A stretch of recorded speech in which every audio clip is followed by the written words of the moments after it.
Bienvenidos a Colombia, un país que deslumbra por su belleza, enamora a los que se atreven a conocer su idiosincrasia y sorprende a todos los colombianos por su baja productividad. En este podcast CPC, Café, Postre y Competitividad, el Consejo Privado de Competitividad explorará con sus investigadores, con expertos, las razones que hacen que seamos tan poco competitivos y cuáles son las avenidas a futuro para lograr mayores niveles de bienestar para todos.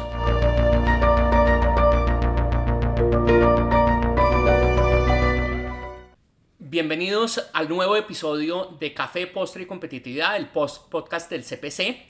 En este episodio tenemos de invitada a Natalia Ariza, que es actualmente la directora del programa de formación técnica y tecnológica de la Universidad de los Andes, que seguramente nos va a contar un poquito qué está pasando en ese tema. Vamos a estar hablando en este episodio de mercado laboral y educación, que es un tema muy actual, que llevamos pues 3 años y más discutiéndolo, y Natalia en sus vidas anteriores ha estado involucrada siempre en este sector de educación, y con mucha experiencia pensando en esos temas. Entonces, Natalia, bienvenida, gracias por acompañarnos. Gracias, Daniel.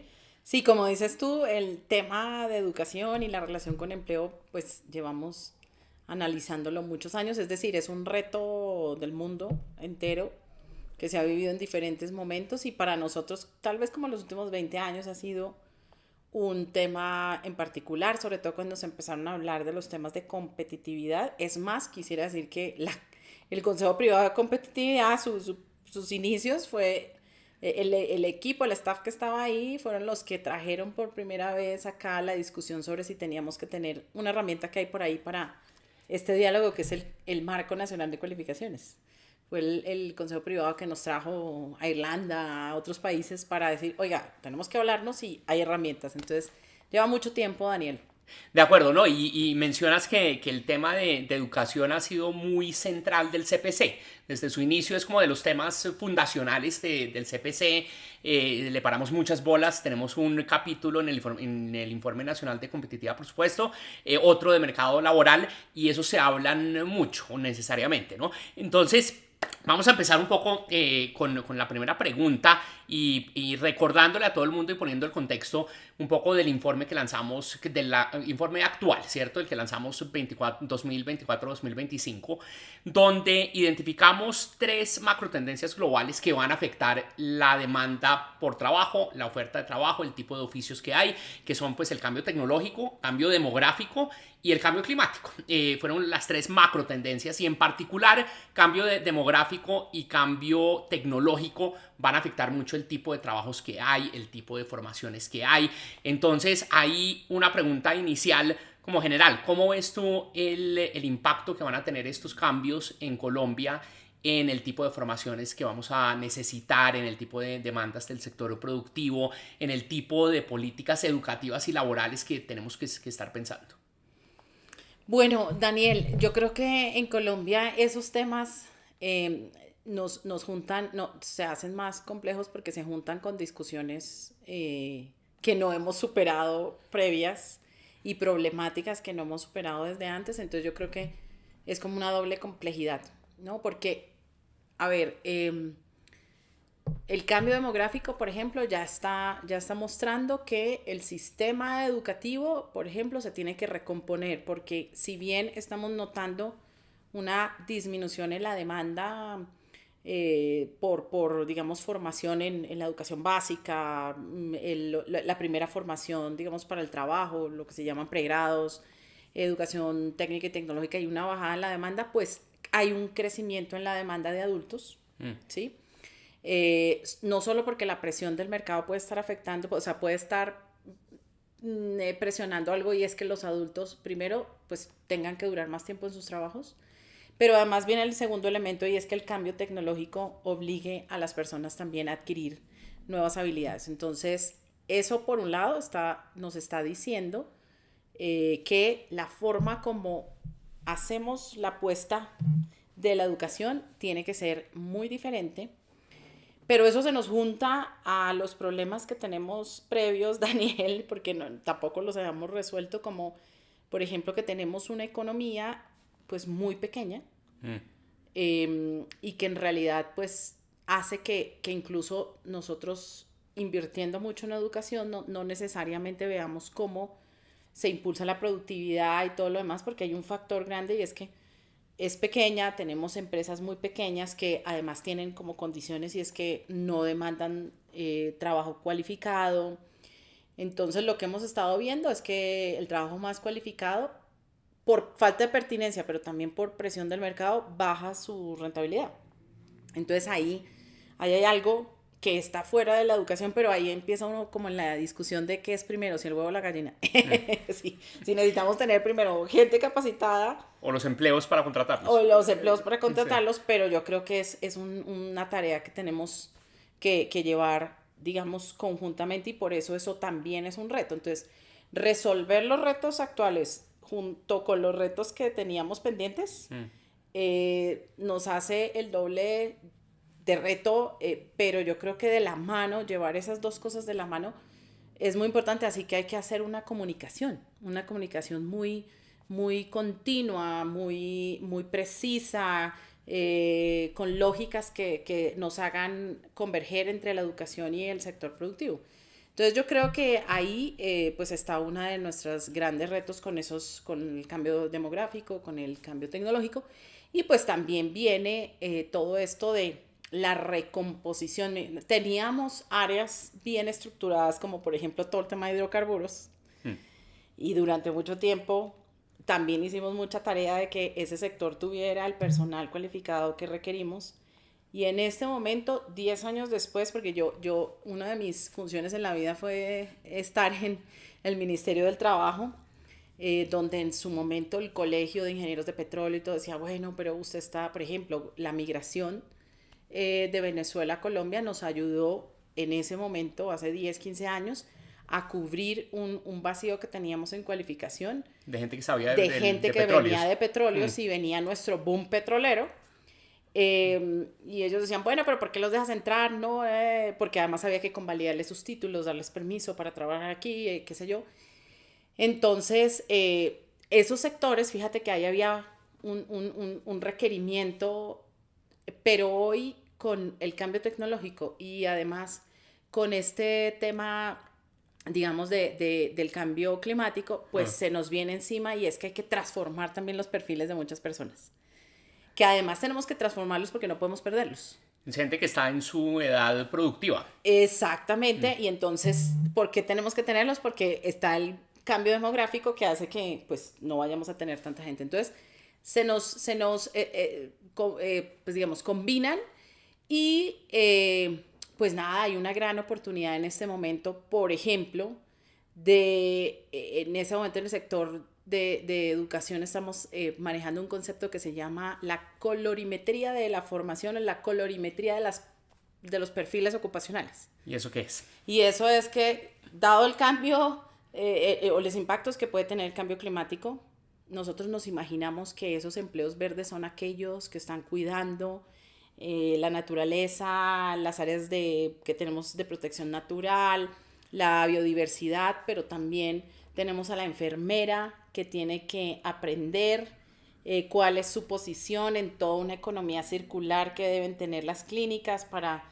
que todo el material y todo el desecho se convierta, digamos, en insumos de otras industrias y así sucesivamente. Así que, pues realmente el reto de la educación ahí es muy grande porque, repito, la forma como exponemos ese servicio tiene que cambiar sustancialmente. Entonces, no, una cantidad de retos en términos de herencias de temas que no habíamos resuelto. Entonces, eso es un tema que me gusta que lo mencionaras porque a veces se nos olvida que tenemos un jugo de lastres de cosas que no habíamos resuelto del todo y que se suma a retos futuros, entonces el reto es aún mayor, ¿no? A pesar de muchos esfuerzos que se han hecho y éxitos que se han tenido, pero pues teníamos deudas pendientes, ¿cierto? Así es. Entonces, pues eso hay que reconocerlo y complejiza aún más el tema, ¿cierto? Pero entonces mencionaste, Natalia, el tema de de la reconversión de demandas por sectores, ¿cierto? Y también mencionaste el tema de la pertinencia. Entonces quiero profundizar un poquito más en el tema de pertinencia. Nosotros en el Consejo encontramos año tras año que aumentan los empleadores que reportan que no consiguen talento para llenar sus vacantes. Entonces hay vacantes, hay gente que se está formando en cosas, en algún lado, en instituciones, con gran esfuerzo además para sus familias, porque ha habido un cambio social importante en Colombia, una reducción de la pobreza, un aumento de clase media, media vulnerable, y una cantidad de gente que por primera vez está yendo a estudiar en la historia de sus familias. Uno oye muchas historias de gente que no, que dice yo soy la primera persona en mi familia que va a la universidad. Pero entonces sale una cantidad de gente con formación, con gran esfuerzo de sus familias, con muchas aspiraciones legítimas, ¿no? Bueno, yo ya me dijeron que tenía que educarme, ya me eduqué, entonces, bueno, ya quiero tener mi casa, carro, beca, vacaciones, ser en clase media, ¿no? Pero nos encontramos con esta evidencia de que parece que no están aprendiendo lo que necesitan para ser empleados, para conseguir empleo. Entonces, que usualmente se conoce como el tema de la pertinencia, ¿no? Que es diferente a calidad. Uno puede estudiar en sitios muy buenos, cosas para las cuales no lo van a contratar a uno. Y además no tenemos calidad excepcional, tenemos un problema ahí, un reto importante. Cobertura hemos mejorado bastante, pero también si quieres contarnos un poco cómo ves tú el tema de la cobertura, calidad, pertinencia en el marco de este reto de generar empleo. Ok. Bueno, pues digamos, lo primero es que yo sí veo que el sistema de educación desconoce bastante la matriz económica y el resultado de esa matriz en términos ocupacionales, que es como el mapa ocupacional que hay en Colombia. En Colombia existe una herramienta que se llama la CUOC, la Clasificación Única de Ocupaciones para Colombia. Y si tú le preguntas a la gente que está encargada en el sector educativo de hacer su oferta, y la mayoría, la gran mayoría, desconoce ese mapa. Entonces, yo creo que hay un desconocimiento de cuál es la estructura. Por ejemplo, yo tengo un dato en la cabeza, cuando lo digo, todo el mundo dice como, ¿en serio? Y es el 72%, tenemos en nuestra cuoca, en nuestro listado de ocupaciones, hay 678 ocupaciones. Y de esas, el 72% son ocupaciones técnicas. Increíble. 28% son ocupaciones que requieren... Profesionales. No. Digamos, yo no, el término, todo el mundo es un profesional. Si está en el mercado, digamos, puede ser un profesional. Okay. Pero hay ocupaciones técnicas y ocupaciones no técnicas. ¿Listo? Entonces esas ocupaciones no técnicas son las que necesitan una formación que es más de carácter liberal, más de generalismos, de generalización, porque son los llamados a construir las soluciones, inventar cosas nuevas. Entonces es un poco como la tendencia universitaria, de maestrías, de profundización en doctorados. Es el técnico es el que tiene la solución para el problema que tenemos ya, ¿ok? Exacto, el técnico aplica la solución, digamos, Sí. toma diferentes alternativas para desarrollar un proceso, sabe de procesos técnicos, sabe de... y entonces nosotros hemos tenido como la idea, confundimos, digamos, mercado laboral además con sistema educativo. ¿En qué sentido? En una idiosincrasia, y es que si tú eres técnico, estudias algo de mala calidad, de bajo nivel, para alguien que no tiene, por decirlo así, logro académico, y ahí hemos mantenido la educación técnica, y resulta que lo primero que tenemos es desprovisto totalmente una buena cantidad de ocupaciones para las cuales no hay formación adecuada, porque la formación adecuada sería una formación técnica de alto nivel, ¿sí? Entonces, pongo ejemplos simples, ¿no? Toda la estructura ocupacional de la gastronomía. Entonces, nosotros tenemos saltos desde el asistente de cocina, y en las cocinas tú ves que hay otras ocupaciones, el chef, el dueño del restaurante, qué sé yo. Pero hay mucha formación. Por ejemplo, el SENA forma muchos auxiliares de cocina, pero de ahí en adelante no pueden ir haciendo una escalera. Tú ves que la mayoría de la gente que ha podido subir es porque se fue a Francia a estudiar o porque se fue a un hotel a aprender, porque trabajó en un restaurante estrella Michelin. Aquí hay unas escuelas de gastronomía reconocidas, pero que es, por ejemplo, no sé, la Mariano Moreno, Gato Dumas, pero ellas hacen parte de algo que se llama la educación para el trabajo y desarrollo humano, que está inmersa en esta idea de que el técnico solo se forma a bajo nivel. Hasta cierto nivel. Entonces ellas lo que hacen es que una persona que quiere sacar con ellos muchas habilidades, pues se forma en varios técnicos de lado, pero no hacia arriba. Okay. ¿Listo? Entonces tenemos, estructuralmente la educación tiene desprovisto entonces, claro, ¿qué le pasa al empresario? El empresario, además, porque lo hemos llevado a esa confusión. Entonces pongo otro ejemplo. El señor de Fotón, que es una marca de carros china, tiene un concesionario aquí con un taller y entonces tiene que contratar un ingeniero mecánico de base muy académica para que sea el director de su taller. Pero en realidad lo que pasa en otras latitudes, en otros países donde la educación técnica es más desarrollada, es que ese director de taller se forma en una escuela técnica para ser director de taller. No para imaginarse toda la estructura de los carros, para crear carros nuevos o algo así. Entonces, esa figura, y que está totalmente afuera de nuestra concepción mental, no existe en Colombia. Entonces, yo creo que lo primero es que la educación y el empleo se tienen que poner a hablar para conocer esa estructura y saber exactamente por dónde va el tema. Lo segundo es que yo sí creo que una educación más basada en resultados es muy importante y eso se nos olvida a nosotros. Entonces nosotros hemos disparado oferta y a veces incluso en la educación técnica ni siquiera estamos seguros que esa oferta está garantizando que esa persona tenga el resultado, o sea, haya ganado resultados en términos de empleabilidad y de carrera de empecemos desarrollo. Por la habilidad, okay. Sí, que las personas hayan a través de ese proceso ganado la habilidad. ¿Qué te garantiza que la persona ha ganado la habilidad? Hay diferentes formas. Por ejemplo, hoy ya con todas esas discusiones el sector educativo ha dicho, bueno, hagamos la figura de la microcredencial y es que al final del proceso formativo yo te hago unos exámenes, no de conocimiento, sino de que has sabido ganar la habilidad. Entonces, por ejemplo, en nuestra área de economistas, podría ser que si yo hice un curso de evaluación de impacto, al final me ponen un ejercicio y yo lo puedo analizar, yo puedo y corroboro que tengo esa habilidad. En el mundo ya más empresarial existen las certificaciones de industria. Entonces yo al final de mi formación y todo voy y me evalúo y en el país también existe pues toda la certificación de competencias laborales tanto con el SENA como con otros entes de certificación.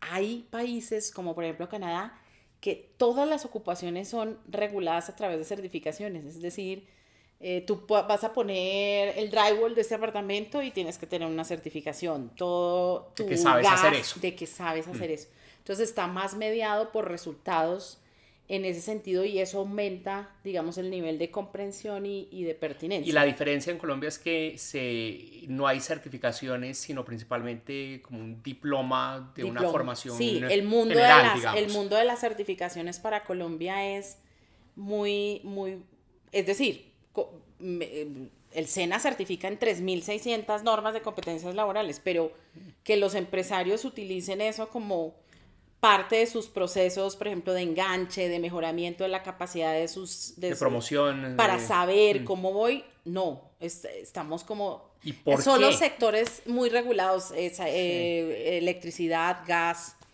¿Por qué? Porque pues básicamente, pues por un lado, los empresarios les falta, digamos, ser más sofisticados. Okay. Es decir, nosotros necesitamos tener... capacidades gerenciales. Sí, y pues saber que, por ejemplo, tener una estructura ocupacional dentro de mi empresa bien formada y bien detectada, pues es algo que me hace ganar en productividad y competitividad. Pero a veces ese es un ejercicio que el empresario pues deja por allá de último si no tiene claridad en que eso... Es un insumo para su productividad. Para su productividad. Sí. Segundo, mete la capacidad y la capacitación dentro de su estructura productiva, dentro del costo. Es decir, hay empresas que ya lo tienen, las empresas de tecnología lo tienen clarísimo, que tienen que invertir en eso y eso hace parte de su costeo. Hay otras que por pura necesidad, por ejemplo, todo el BPO, call center, sabe que tiene que invertir 3-4 meses de capacitación en la gente con la que va a trabajar o si no funciona. Y eso es algo que nosotros, no sé, las empresas en Alemania y otras empresas más sofisticadas tienen eso dentro de su estructura. ¿Qué pasa en esos? Como tienen eso dentro de su estructura, la conversación con el sector de formación es casi que innata. ¿No? Porque están diciéndoles permanentemente claro, que necesito. Claro, yo como empresa no puedo hacer todo. Hay una parte, pero el sector de formación es más como mi apoyador. Digamos, nosotros aquí en Colombia tenemos un espacio más protagónico para la formación. Entonces tú ves acá mucha oferta que está diseñada por la gente que hace parte de la formación y no tiene ninguna conexión tan cercana con el sector productivo. Entonces yo creo que como ese chip y ese cambio, pues todavía nos falta, porque aquí hemos hablado mucho, incluso el Consejo Privado de Competitividad en los últimos años ha ayudado a ver cómo desarrollamos la formación dual. Eso te iba a preguntar. Pero yo siempre digo, no, pues que la formación dual es con el empresario. Es decir, ¿cuántos empresarios en este país ya entienden? Y no es que entiendan la formación y entiendan el sector educativo, no, que se entiendan hacia adentro. ¿Cuántos tienen claro cuál es su estructura ocupacional por competencias, qué brechas tienen, en qué deberían formar, cuánto les vale eso, cuánto de su producción pueden dejar? Claro, aquí hemos generado distorsiones, y bueno, digo esto no en contra el SENA, pero sí con el ánimo de decir que eso también lo tenemos que aportar, y es que aquí nosotros quitamos una parte de lo que el empresario tiene para su producción, que es un costo laboral, que es el SENA. Lo hemos bajado un poco porque ya el SENA no depende 100% del aporte de los empresarios, pero en las empresas grandes sí. Entonces yo entendería, esto sí es, no he hecho una encuesta sobre esto, pero yo entendería que el empresario, sabiendo que ya tiene que dar un recurso al SENA, esperaría que casi que el SENA la retribución está, sí, ¿cuál es el retorno a ese y esto en aporte? Términos de incentivo de pronto ha generado un incentivo contrario. Claro, y es que dejan de hacer eso, una cantidad de cosas. Claro, yo dejo esto allá. Entonces, esa charla para la pertinencia es súper clave, porque yo te digo, incluso en Colombia existen herramientas donde se supone que empresarios y formación hablan. Tenemos 86 mesas sectoriales del SENA, pero yo creería que la bajada de esa información a que yo produzca directamente un trabajo para ti ha sido bien compleja y yo creería que ineficiente. Y lo otro increíble, pensando un poquito en el ejemplo que diste de la persona con formación universitaria liberal, digamos, que termina en una ocupación que debería estar haciendo un técnico, pues eso es una mala asignación de talento humano que yo creo que eso se refleja también en nuestras bajos resultados en productividad. Pues una cantidad de gente que no fue formada para hacer una cosa que termina haciendo y pues que obviamente no va a ser tan productivo como alguien que sí tiene las capacidades específicas para esa función. Totalmente. 3 cosas específicas ahí, Daniel. Uno es que solo para muy poquita gente en Colombia el costo de oportunidad de ir a estudiar es bajo. ¿Qué significa eso? Para muy poquita gente y para sus familias, mandar a tu hijo a educarse es casi como pues algo natural, no implica muchos recursos del total de mi riqueza del hogar. Si el chico está estudiando, no le está reduciendo bienestar a mi familia, nada. Pero eso es una muy poquita parte de la población, una minoría. De acuerdo. Para la mayoría de los hogares colombianos, que una persona mayor de edad con posibilidades de trabajar vaya a educarse es un costo de oportunidad mes a mes. Es comer un poquito menos e incluso hasta permanecer en pobreza, y tal será el tema que hay personas que incluso cuando les ofrecen un cupo gratis, pero no tiene un beneficio como la plata para los buses, la plata para comer, es insostenible estar allá. Sí, claro. Entonces, eso va en contravía de los tiempos de la educación. Entonces, incluso uno, si quiere apoyar muy bien, tiene que ser muy eficiente ahí. Es más, en Colombia y la educación académica ha venido siendo eficiente.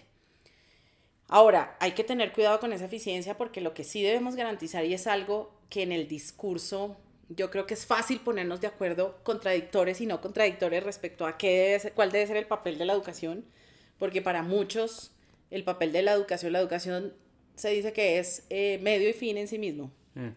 Fin, porque educarse siempre será mejor que no educarse. Es decir, de por sí, ir a educarse a una universidad te hace más feliz, te hace mejor. Yo digo que eso es cierto si de verdad te aportó el sistema. Pero también es fin porque en últimas estamos en una economía capitalista donde bienestar de la población, uno de los mecanismos para llegar al bienestar es el ingresos empleo. laborales. Es el empleo.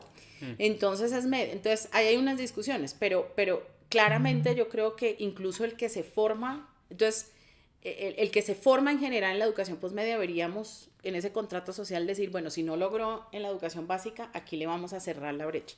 Eso ha pasado en muchos países donde hay grandes rezagos en la educación básica, incluso en Estados Unidos, pero existen los community college para ver si la persona quiere, reduce su brecha ya siendo adulto. Sí. ¿Listo? Y eso es para técnicos, para no técnicos, para todos. Es una cosa que debemos garantizar. Pero, digamos, si rápidamente yo puedo ganar unas habilidades, ir al mercado laboral, eso es muy deseable para la mayoría de las personas en este país. Así que si yo voy a ir a un cargo técnico, que incluso puede ser bien pago, porque no depende de eso, no depende de si soy técnico o no bien pago, depende del valor agregado, de lo que yo agregue, de las destrezas, sí. Pues yo puedo ir rápidamente a un empleo de buena calidad. Y por otro lado, entonces es la forma como yo imparto esa formación.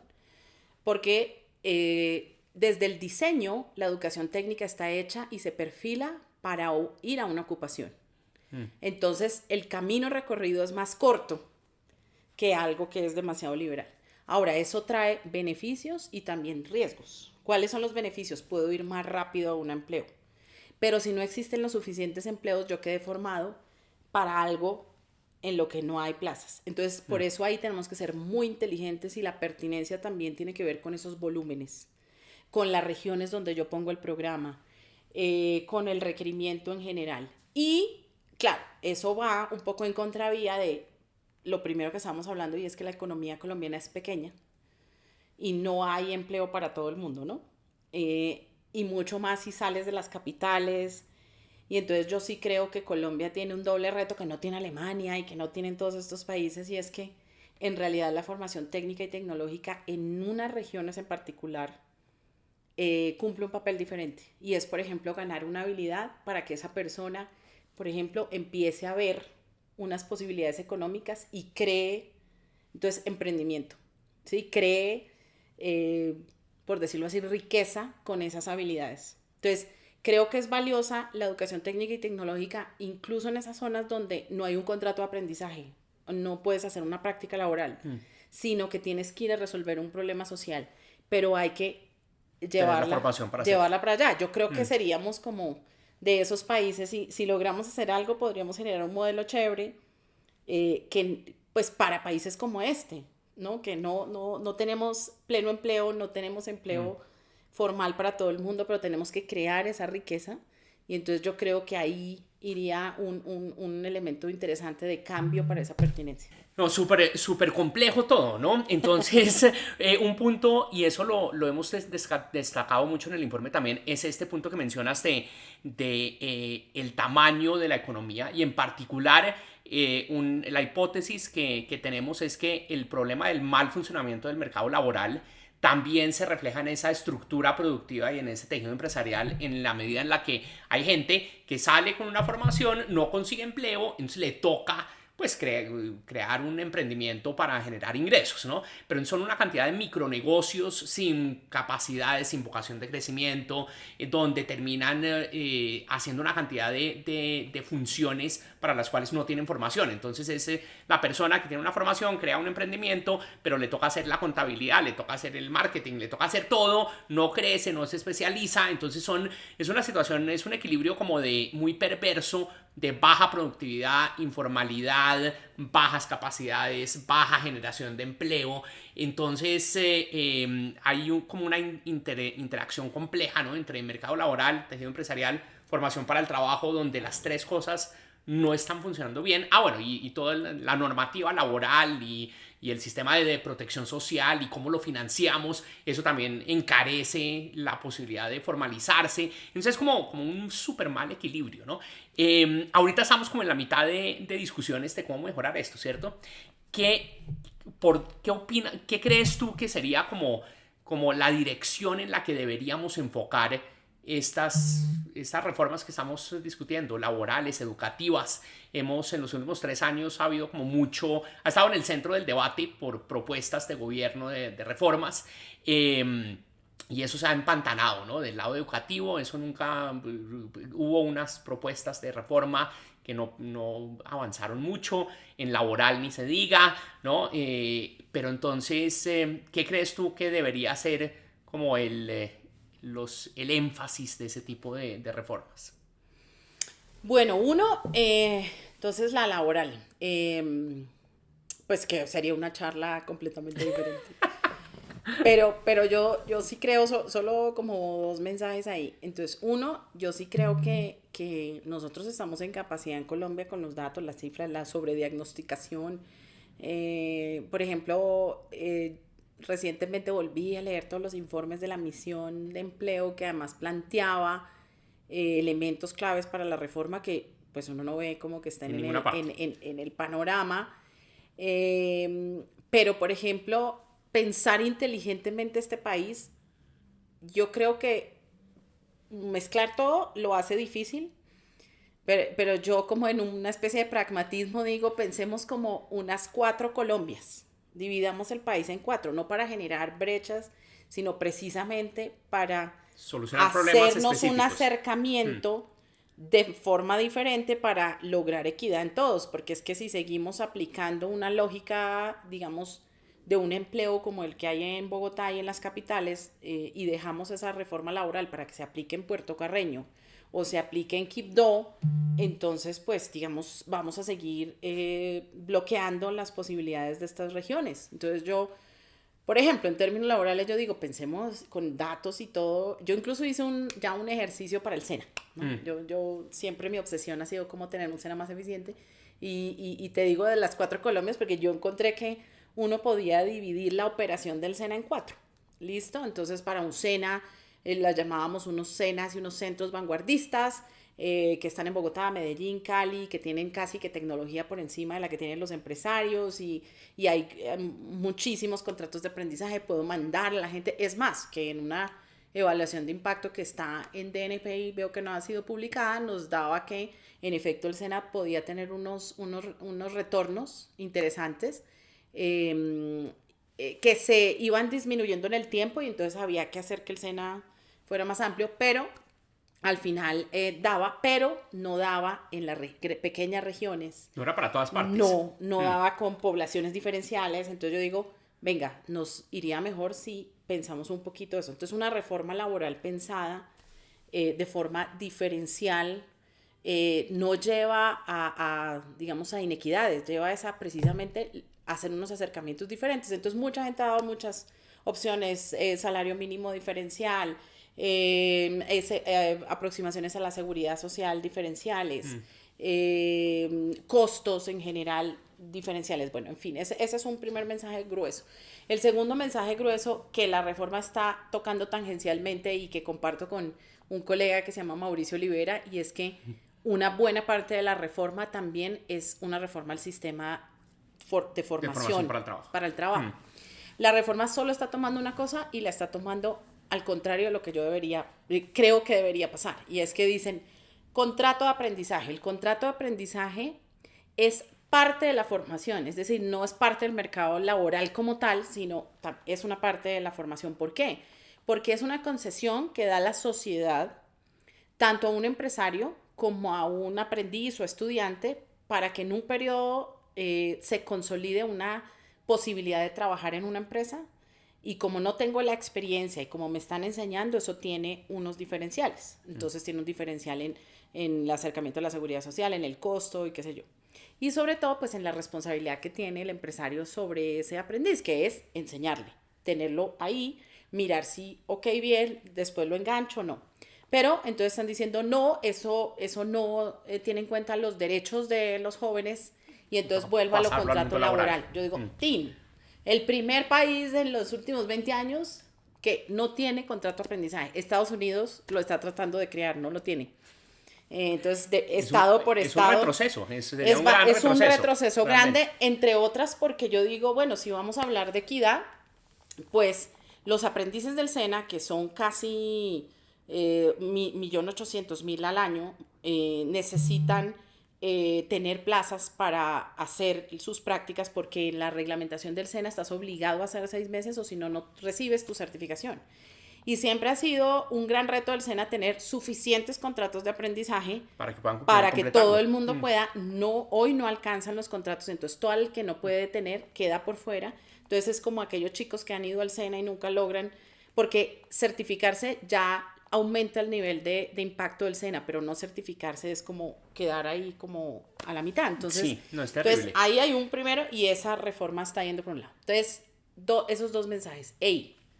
Pensemos que también una buena reforma es reforma, pero no vayamos en contravía, no sumemos porque estamos quitándole, en realidad estamos quitando una oportunidad al joven.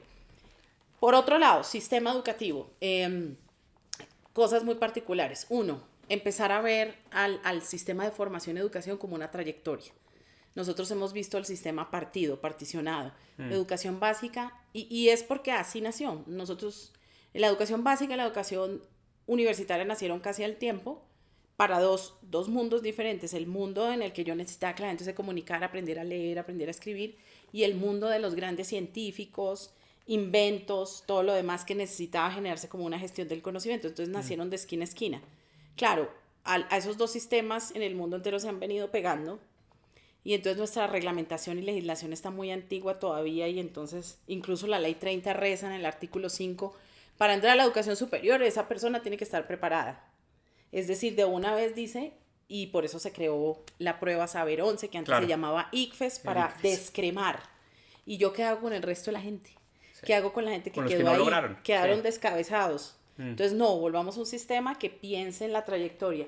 ¿Qué significa un sistema que piensa en la trayectoria? Que yo recojo todo el tiempo las personas. Entonces, creo diferentes opciones. Entonces, tengo que crear la opción de estudios generales, de segundas oportunidades, de cierre de brechas. Entonces, primero, visión de trayectoria y una oferta que garantice esa trayectoria. 2 pilares fuertes, pilar académico y pilar técnico y tecnológico. Eso es una deuda que tenemos muy grande.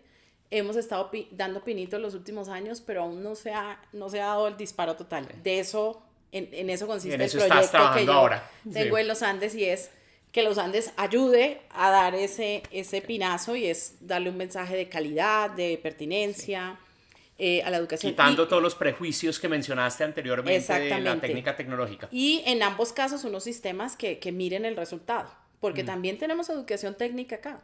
Pero las evaluaciones, todo como que las escondemos, no sabemos si realmente el aprendiz del SENA al empresario le está gustando, es la competencia que es. Entonces, algo pensado muy en los resultados. Hay grandes sistemas de calidad de la educación técnica y tecnológica en el mundo entero, y nosotros acá tenemos desprovisto todo nuestro sistema de educación técnica y no solo no lo usamos, no lo tenemos. No hay un mensaje claro en este país de qué es educación técnica y tecnológica de calidad, que es unida a ese resultado, unida al empleo, unida, bueno, en fin. Y por último, pues la participación del sector productivo en esto, pero no la participación porque te va a invitar a hablar, no. La participación porque eres protagonista de esta situación, por tanto tienes que ser consciente. Estás involucrado en la formación, estás involucrado en el currículo, estás involucrado en todo. Sí. Ese sería mi mensaje.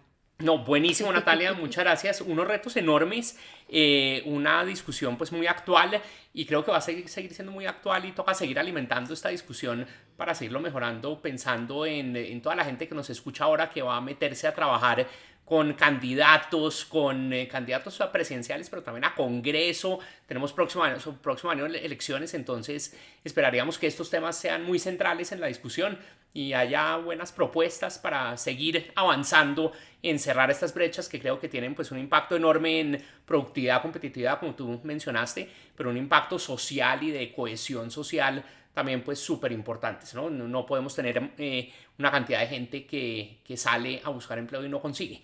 Eso es muy frustrante. Y lo que tú mencionaste, para cerrar, me pareció que lo pusiste muy bien, el tema del costo de oportunidad. Cuando hay una cantidad de gente que para sus familias el costo de oportunidad de la formación es muy grande y asume ese costo, que no haya retornos en el mercado laboral para ese sacrificio es muy duro. La calidad de vida de esa familia. Y la calidad de vida se deteriora y crea frustraciones y crea tensión social líder y crea una brecha enorme entre aspiraciones y lo que logramos ofrecer como sociedad, ¿cierto? Para nuestros jóvenes. Entonces, unos mensajes súper claves, esperamos que les haya gustado y que mucha gente nos haya escuchado e incorporen estas ideas en las reflexiones que vamos a tener en lo que resta del año y el próximo año en particular, para continuar construyendo un mejor país con más educación, más empleo, más formación, más oportunidades. Muchas gracias. Gracias, Daniel, por la invitación y gracias a todos.